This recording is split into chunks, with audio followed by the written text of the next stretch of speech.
Main मकसद है जते एक नया कार्यकर्ता है कि हाँ नया लोग जो मिथिला यूनियन के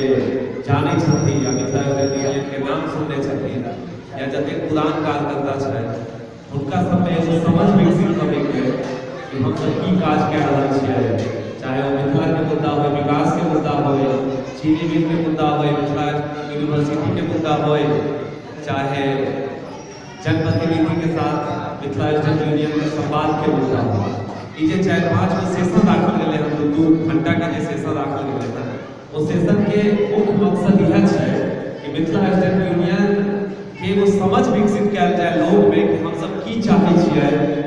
केना चाहे छियै, केना मिथिला डेवलप होय, केना चीनी मिल खुलाय, पेपर मिल खुलाय, किया हमर मिथिला में भूल प्रदूषण गंदगी भ्रष्टाचार भूखमरी फैल रहे और की हमर अतीत छलै,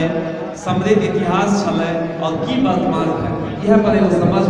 विकसित करे के समझ बनबे के एगो पहल है। अब कनी गौर से सुनबै कि हम एहि दुआरे नहीं कह छलिए कि एते विशेषज्ञ के बजेलिए प्रोफेसर साहब सब के आवे के छलै, लेकिन वो नहीं आयल कि बीएल ठाकुर जी छलके डिपार्टमेंट हेड इकोनॉमिक्स के मिथिला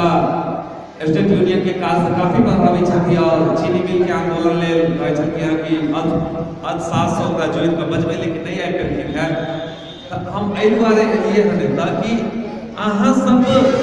आपस में दिमाग के मतलब कनिक अभी दबाव दियो।